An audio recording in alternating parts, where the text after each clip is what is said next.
Hello, listeners. This is Kat, and welcome back to Put Your Hands Up Podfics. This will be the last and final part to an attempt to fly under the radar. This will be Chapter 14, entitled Green Tea and Tangents. Izuku loved early morning runs. He loved how the crisp, cool air lit his lungs aflame as he ran through the streets of Musutafu down to Takoba Beach. He loved how the moon and stars in the night sky reflected off of the Pacific Ocean, making the normally blue water sparkle. He loved how the beach was practically deserted this early in the day, allowing him to run up and down the stretch to his heart's content. Most of all, he loved how his morning runs belonged to him, and him alone. There was no Bakugo around to use his quirk on him or scream obscenities at him. There was no Mr. Aizawa looming over him or criticizing him without any offers of help. There were no classmates to worry about losing because he couldn't master one for all. It was just him, the pier, and the ocean air. The runs had been routine for him, even before moving into the dorms, and after a few days of reconnaissance, the routine had been able to remain without a problem. All it took was memorizing the camera bot's postings, as well as Mr. Aizawa's patrol schedule and check-in schedule, for him to have 4 hours of uninterrupted free time a night. It was 4 hours of uninterrupted bliss. Most of the time, he would lay back in the sand, letting the howling waves serve as a meditation medium for him to hold on to. Other times, he would stand just where the concrete met the sand, wondering just how far the Pacific stretched out to. Today, however, he was at the pier. He leaned against one of the beams holding the roof over him, closing his eyes as the salty air invigorated him in a way not even Katsudan could. For once, he felt at peace with everything. With himself. Mr. Hound Dog would be thrilled to hear it at their appointment Friday morning. Izuku smiled to himself as he thought about the canine guidance counselor. He couldn't believe he had been scared of him yesterday. Did all that really happen yesterday? It felt like a lifetime ago. Underneath his brusqueness and all the growling, he truly cared about Izuku's plight. He cared enough to not only make an unfavorable comment about Mr. Aizawa in front of him. Seriously, would he get in trouble for doing that? But also to schedule weekly appointments for the two of them for the foreseeable future. You're a UA student, and it's our job as teachers to not only help you grow and develop as heroes, but also to make sure that you're happy and confident in yourselves, he had said in the email that he read only an hour ago. So much had happened that he hadn't even been able to look at his phone, let alone use it. It said more things, such as the dates and times for their appointments, but at the end of it were 3 affirmations he wanted Izuku to practice saying to himself every day. You'd be surprised at how much of an effect words can have on people. They won't make everything go away completely, but they're a start, were the words that preceded them. Standing up straight, Izuku took a deep breath. I am worthy and whole, he quietly said to the sea. Hugging himself against the ocean breeze's cold air, he took another breath. I believe in my abilities. His eyes stung for a moment, and he took a minute to wipe at them before whispering to himself perhaps the most difficult one for him to believe. I am enough. A pair of feather-light hands gently squeezed his shoulders, and a hauntingly familiar voice whispered in his ear. Of course you are. Izuku gasped and turned around, but as soon as the first One for All user had appeared, he vanished just as quickly. All he got a glimpse of were a pair of green eyes that were strangely identical to his. After an early morning shower and an additional 3 hours of sleep, Izuku awoke to start his first official day back on campus. As he washed his face, he tried swallowing down the usual anxiety that gripped him in the morning.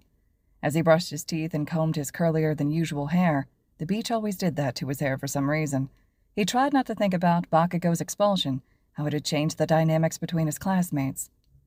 As he packed his backpack and flung it over his shoulder, he tried not to wonder just how much more Mr. Aizawa hated him for getting rid of a student he had so much faith in.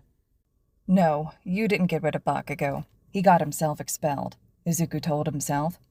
And if Mr. Aizawa doesn't like that, then Todoroki can go break his nose with his English textbook. The unexpected thought made Izuku laugh to himself in both mortification and elation. Sure, he'd been taught to revere his teachers, and yes, Mr. Aizawa had saved their lives more than he could count. But allowing himself to disparage the man felt more cathartic than he anticipated. As he headed downstairs to get a start on his breakfast, he was unexpectedly pulled towards the kitchen and sat down at the table where breakfast had gotten a head start on him. Before him was a plate of chocolate bread, a bowl of sliced kiwi, and a cup of coffee and milk. Out of the corner of his eye, he saw 6 other identical setups as well, and if Izuku had to guess, it was courtesy of "Bonjour and bon appetit, Midoriya," Aoyama greeted, gracefully taking the seat across from him. "I hope you had the most dazzling of sleep last night." Izuku chuckled, rubbing his neck. Aoyama was nice, but he could certainly be a lot this early in the morning. "Yeah, I did," he said truthfully. Sure, it was only 4 hours of sleep, but he had no nightmares or weird One-for-All related visions. Instead, there was just the familiar presence of the first One-for-All user, a light but warm hand on his back. That had to count for something. "What about you?" "I thank you for your concern, but I slept fabulously," the blonde proudly decreed. "That's why I provided you and the rest of our compatriots with a classical French breakfast." Well, that explained the partially set table. Hopefully everyone else wouldn't be offended. Aoyama's excitement was contagious, and despite still being in the middle of waking up, Izuku dug into his breakfast. It wasn't what he was used to, but he actually quite enjoyed it. The bread was warm and flaky, the pieces of dark chocolate in the middle being a welcome surprise. The coffee wasn't as bitter as he thought it would be. It was also something he desperately needed after getting only 4 hours of sleep. And he always enjoyed fruit in the morning. Overall, though, he was mostly touched by the kind gesture his seemingly self-absorbed classmate prepared. He knew that most people avoided Aoyama due to his flamboyant vanity, but there was more to him than that. Much more than that. Izuku couldn't help but feel a kinship with him due to the nature of their quirks. Both came in later than normal. Aoyama's came in when he was in 1st grade, while Izuku's came in 9th grade. And both had pretty physically debilitating drawbacks when misused. Izuku's bones and ligaments were injured, while Aoyama's gastrointestinal issues had him carrying around a bottle of electrolyte solution to combat dehydration. He also put himself at risk multiple times for the sake of his classmates, using himself as bait during the forest camp attack as well as the first round of the provisional licensing exam. That alone was incredibly respectable. When Aoyama reached out to him with that weird cheese message, Izuku couldn't find it in his heart to turn him away. Instead, he took the offer of friendship and integrated him into his ever-growing group of friends. They all had welcomed him with open arms, and that was really all Izuku could hope for. He couldn't sit by and let someone else be ostracized the way he had been. Swallowing a piece of coffee-soaked pastry, Izuku smiled. "This is really good, Aoyama," he said. "I hope it wasn't too much trouble for your family to send it over for us, though." The blonde shook his head, primly sipping his own coffee.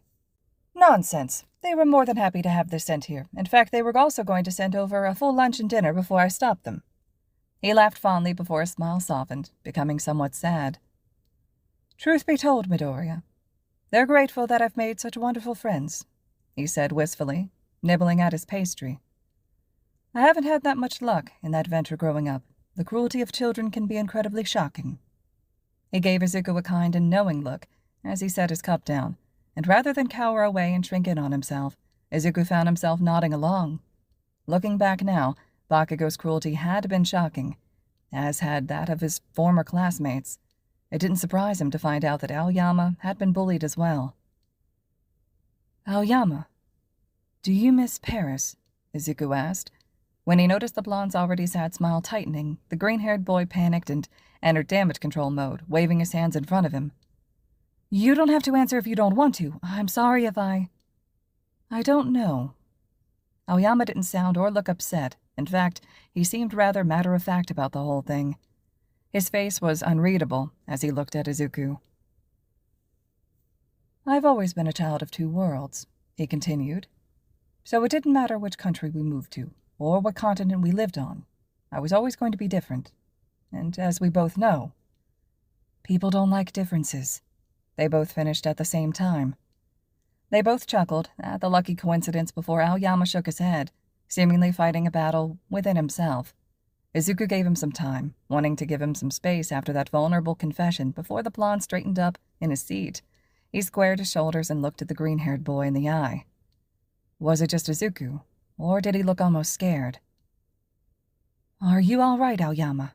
he asked, alarmed at how much more panicked his classmate and friend seemed to be getting. "Midoriya, there's something I—" "Hey, Midoriya! Aoyama, good morning!" Uraraka bounded down the stairs, followed by Ida and Tokiyami, who appeared to be having a deep discussion about something, and Todoroki and Tsuyu, who were still rubbing the sleep out of their eyes.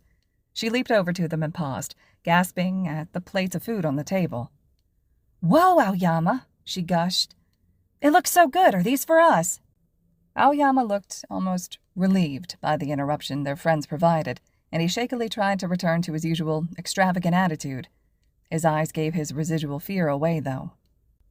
"It's up to me to make sure my friends are exposed to the finest of French cuisine." "I like bread," Todoroki commented, picking up his pastry. Tsuyu smiled widely at Aoyama. "Thanks, Aoyama. This was really kind of you to do this for us, Ribbit." "It's fascinating how different the concept of the French breakfast is from the Japanese breakfast we've all grown up with. I thank you for allowing us to embark on this culinary adventure," Ida enthusiastically exclaimed, taking a bite out of his bowl of orange slices. "Thanks for not forgetting about me, Aoyama," Dark Shadow enthused as he dove into his coffee. "This coffee rocks! Fumi, let me have some of yours." "No, Dark Shadow. Cease this behavior at once." The moment Izuku and his friends stepped into class that morning, he instantly knew that something wasn't right. The problem was he couldn't figure out what exactly it was. It didn't have anything to do with how his classmates greeted him, though Sero, Kaminari, and Kirishima seemed almost uneasy as they greeted him. It didn't have anything to do with the now 18 desks in the room. They all knew that Bakugo was expelled, though the change in the room was a little disorienting. Nor did it have anything to do with the updated seating chart on the board. Wait a minute. That wasn't Mr. Aizawa's handwriting. For that matter, it was 8:20, 5 minutes before homeroom started. It wasn't like Mr. Aizawa to be late. Though the man spent class either asleep or looking and sounding like he would rather be asleep, he was never late. In fact, he was usually early if there were any announcements that had to be written on the board. For that matter, the man never took sick days either.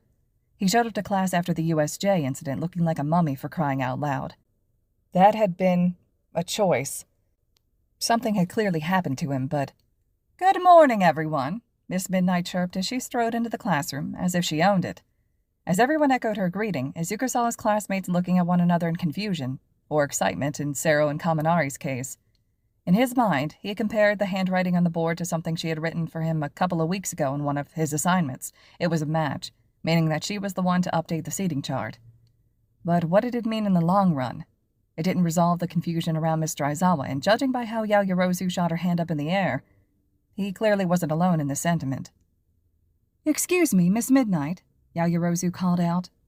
"But did something happen to Mr. Aizawa? Is he not coming in today?"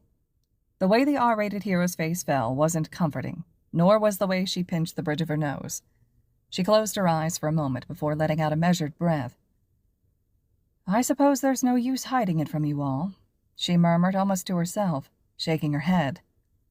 "You're the ones being directly affected by it, and gossip spreads so fast that you'll probably find out by lunch. Aoyama, can you be a dear and shut the door, please?" The sense of dread that was already in the room at her non-answer only grew as the blonde shut the door, almost sinking into his seat with an incredibly uneasy smile. Kaminari looked around and raised his hand, looking genuinely scared as he was called on. "Is Mr. Aizawa dead?" he asked, much to everyone's horror. As he tried defending himself over his classmates' criticisms, Jiro gave him a hard smack on the arm with one of her earphone jacks. "What is wrong with you?" Jiro angrily asked. "How did you get that out of shut the door and you'll find out by lunch?" Kaminari rubbed his arm, glaring at the girl. "It's an honest question," he defended. "She's being all mysterious about it, so it's not my fault that I jumped." "Thank you, Jiro and Kaminari," Miss Midnight called out over their bickering, looking rather exhausted by the whole spectacle. Scowling at each other, the two students faced the front. After waiting a minute to make sure that order had truly returned, she continued, turning to the electric boy. "Now, to answer your question, Kaminari, Mr. Aizawa isn't dead," she said with such a firmness that it caused a ripple of relieved sighs and laughs to ring throughout the room. Miss Midnight's smile, however, was incredibly strained. She took a deep breath as she proceeded to drop the second biggest bombshell of the week. "However, in light of some things that were brought to Principal Nezu's attention, his teaching license was suspended for the next 6 months. I'll be covering his homeroom duties in the meantime." Everyone had different reactions. Izuku sat in dull shock, his stomach doing somersaults as the words tried and failed to get through to him. Uraraka and Ida exchanged looks of knowing and conflicted understanding, respectively. Tokiyami nodded to himself thoughtfully, slapping a hand over Dark Shadow's mouth before he could say anything. Todoroki seemed to be having a hard time trying not to appear too happy as he leaned back in his seat. Everyone else immediately began whispering amongst themselves in varying states of confusion and relief. Can teachers even be suspended? Kaminari asked Aoyama, who gave a helpless shrug. No more rational deceptions, Ashido said, almost collapsed onto the ground with relief, Sato and Kirishima following her lead. What happened, though? Sero asked Shoji. Will he ever come back? Hagakure asked. I can't get into the specifics, Miss Midnight called out over all the chatter. But if you want to discuss your feelings on the matter, now's the time to do so. Immediately, Ashido's hand shot up. Does this have anything to do with Bakugo getting expelled? She asked, sitting on the edge of her seat.